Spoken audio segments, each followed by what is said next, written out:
right, chat. So we're gonna watch and react to Gotham Chess and his latest video where he talks about controversial chess comments. And I know he's using Magnus as a big clickbait title here, but really he ends up talking about the problems in the chess world. Ladies and gentlemen, welcome to what is going to be one of the more unique videos that I've ever recorded on the Gotham Chess YouTube channel. Chess has a major disconnect in top level and regular spectator perceptions of the game. And we have an unclear circuit. We have a world championship title that doesn't really matter. We have too many tournaments organized by too many people, and we don't know if we want to play fast chess or slow chess. This is what I have outlined. Now, caveat, you don't have to agree with everything here. It's not my point. My point is I'm spelling out certain problems that we have and potential solutions. To me, and maybe you feel the same way, the top chess event cycle, the cycle of top tournaments during the year in chess is impossible to follow. You have no idea which tournament matters more than another. There are too many tournaments, and one by one, the World Chess Championship and the candidate cycle are outdated practices, and they should be replaced.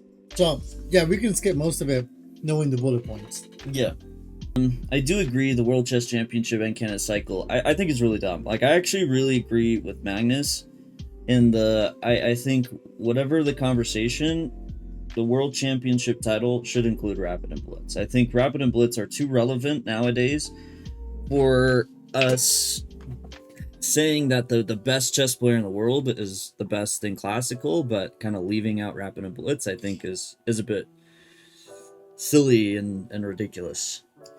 To Magnus's point, the outcome of the World Championship is that you get the clear best chess player in the world. And that's clearly not that's not what is happening, and that's why everyone thinks the World Championship is a joke. Ding Loren who, and they still think Magnus is basically world champ. I do feel like the World Championship title itself should be almost a type of Grand Prix system, where throughout the events you gain points, and then whoever has the most points is the world champion.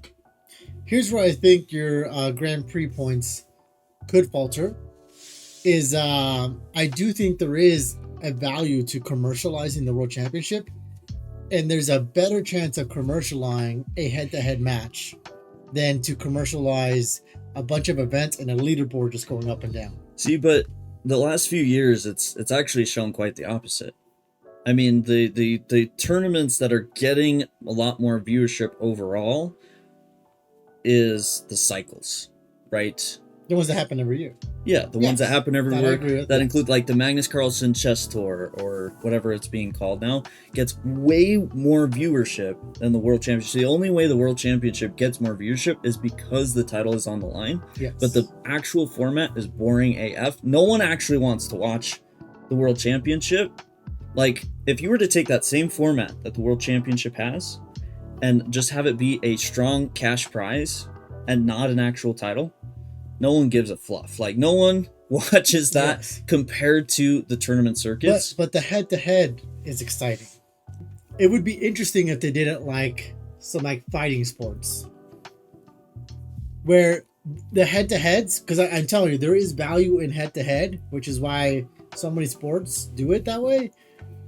But it's really what becomes more hyped that gets pushed up and becomes a head-to-head match.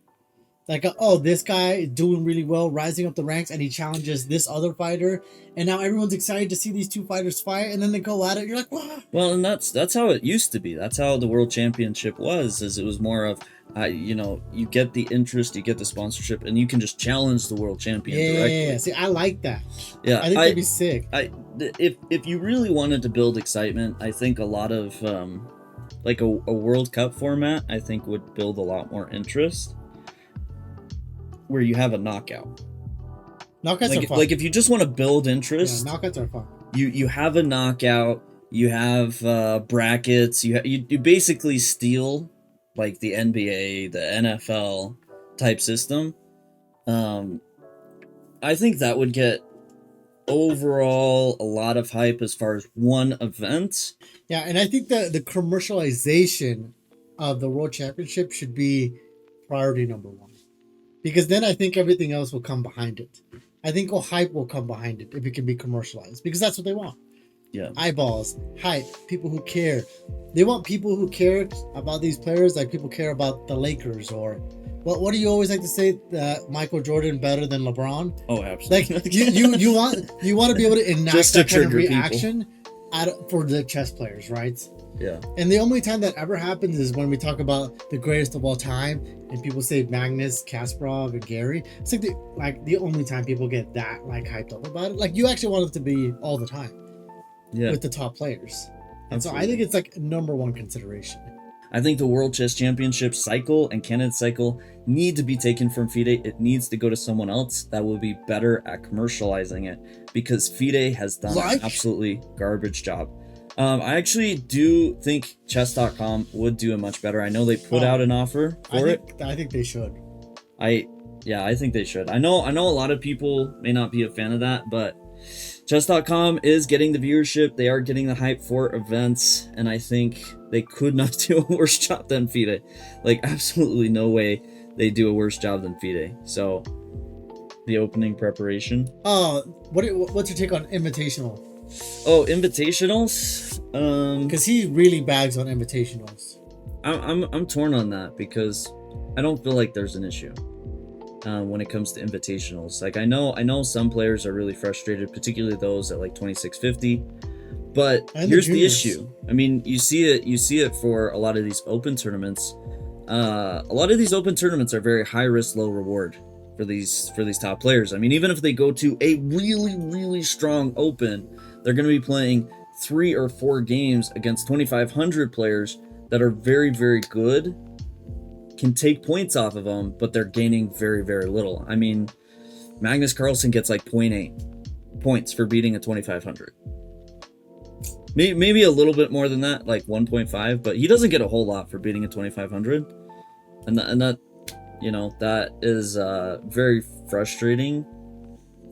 Because I mean, anyone out there in reality is probably not going to be excited. Like if you're 1,500 and you can go play in a tournament that is like you're playing 4 or 5 games or more than half of your games, probably 75% of your games against people 400, 300 points lower than you, you're probably not as excited about that event.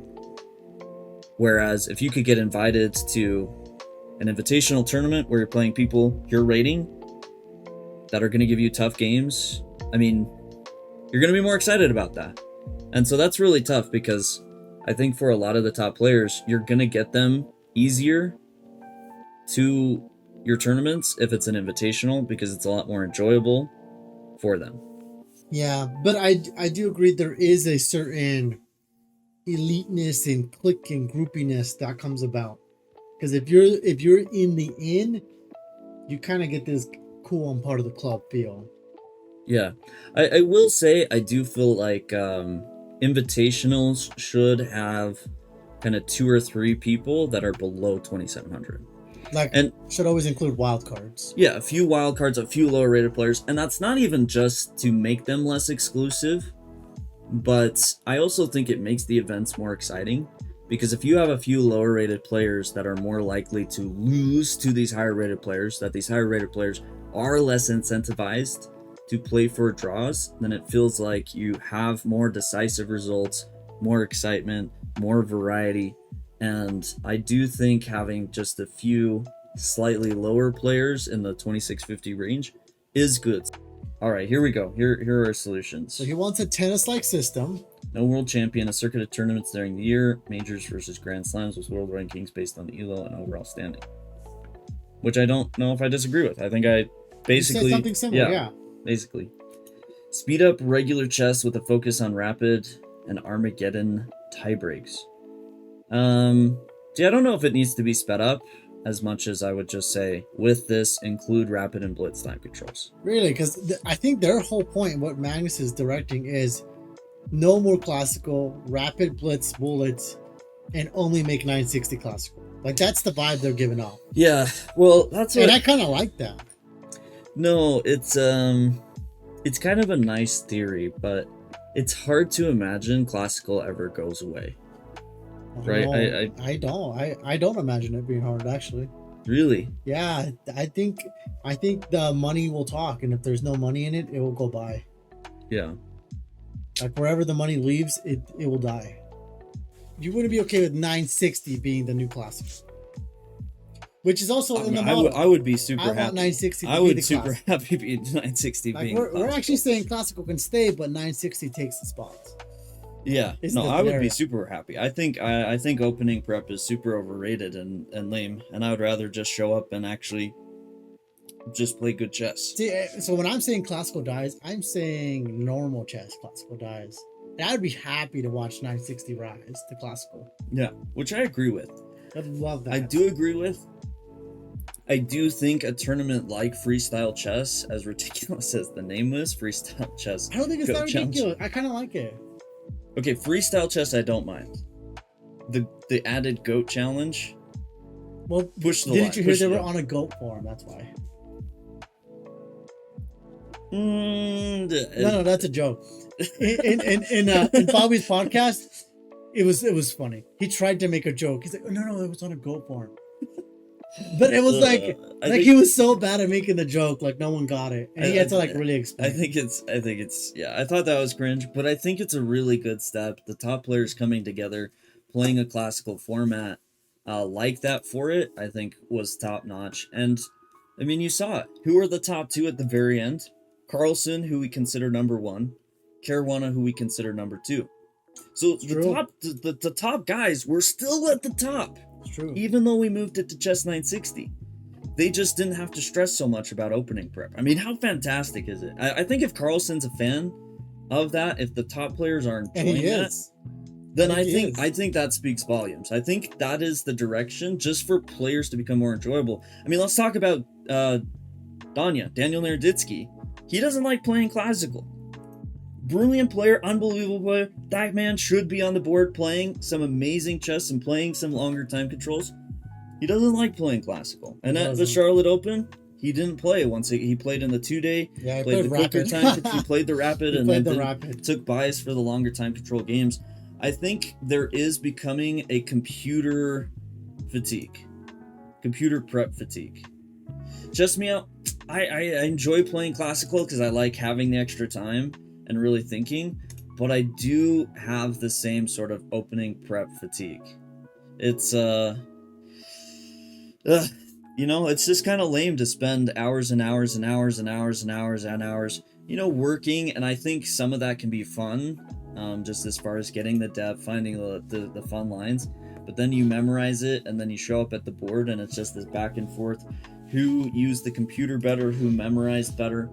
I'm like, isn't it fantastic to just show up to... And that's actually what I did. My one of my white games at Charlotte, I just played knight f3 and I just kind of went with it. No prep, nothing. And it was a fun game. It was super enjoyable. So, yeah, I think that's how I feel. Good focus. Okay, so here's the key to chess. Chess cheerleaders, Fisher random chess, speed everything, genius. Commercial chess. Commercial chess. There it is. Focus, pure genius. Jeez. Yeah. Do we want to touch on any of his other classical chess plus Armageddon? The Norway chess. Are you familiar with that? I am familiar with Norway chess. Because Magnus did terrible at his own Norway chess in the first section, and then he did good. But actually, I like Norway chess. I really like where like Blitz is involved in some sort of way in these big tournaments. So basically, for those that aren't aware, the idea of Norway chess is if they draw their classical game, they go and play an Armageddon game, where black draws, they get the win. White wins, they win. Black wins, they win. But you get the extra half point. So you play an Armageddon game. The winner of the Armageddon game gets 1.5. The loser gets a point. Discourages drawing. Or if you draw, gives it that little extra excitement. I like it. I like it. It is entertaining, but Wesley, so I want to say at the end of Norway Chess, did say, and I do agree with this, if you go, let's say you play a very hard fought draw, right? The max time control, you're there for hours, you're putting all the effort into it, you draw, and then you turn around and you play an Armageddon game. That sucks, right? And let's say you do that game after game after game, you're playing some really hard fought games. At some point, you actually incentivize people, if they think it's going to be a draw, to draw faster. Save energy, because they're expending it playing those games. And so it's a bit of a catch-22. While it is exciting, I think there's a certain amount of energy that each player has. And draws aren't necessarily fast, low-effort games. You do have ones that are very hard-fought. And you're punishing the people that maybe still be playing very hard fought, they just play extra well, and so neither one makes a mistake and they draw, and then they have to play another game that expends more energy. Dang. See, I would like that opinion so much more if it didn't come from Wesley. Well, he just pointed out that it was very tiring. Yeah, but I feel like that's a weakness he has, the low stamina. Like yeah, if I heard maybe. Magnus say that, the endurance master, I'd be like, okay, maybe there's something to it. But I think Wesley has lower endurance overall. GT Grassman, I do not necessarily think 960 is unprovable. I've seen enough crazy chess parents to know that they would absolutely start preparing files for 960 for their kids. What? Yeah, absolutely, dude. Dude, these parents be crazy. They absolutely, like, if that was the standard, I tell you, they would have files. They would still do it. Wow. But it makes it a lot more difficult. I mean, I could show up to any chess 960 position, and within 3 moves, if I'm trying to be a little creative, probably be able to take them out of whatever prep they have. Or, I mean, even if they have prep, for them to memorize all those lines for the different positions would be very tough. I think the absolute crucial part of it is the actual position that people would be playing would have to be revealed basically right before the round. 5-10 minutes, they don't have time to pull up a laptop and really look through it, and maybe 5 minutes, and so you just yeah.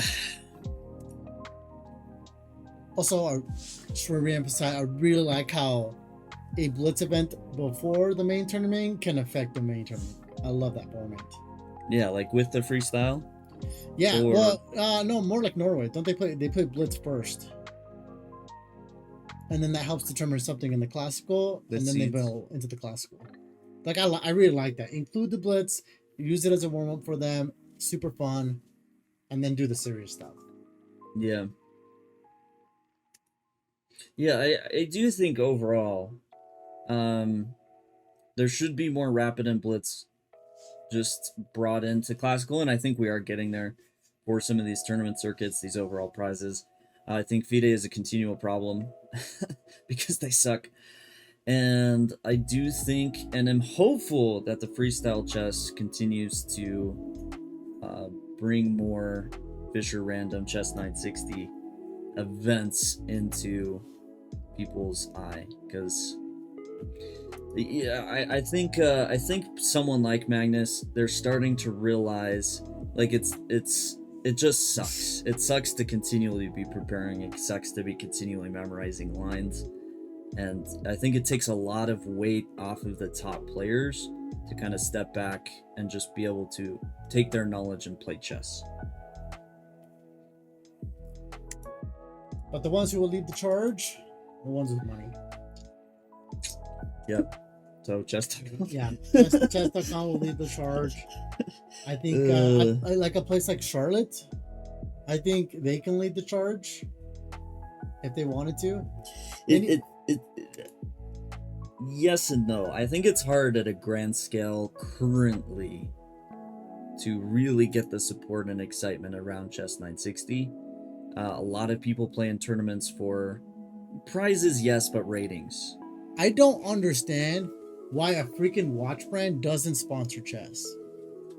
Like, how chess was like like a gentleman's sport. Like, it's all like you move chess pieces with your hand.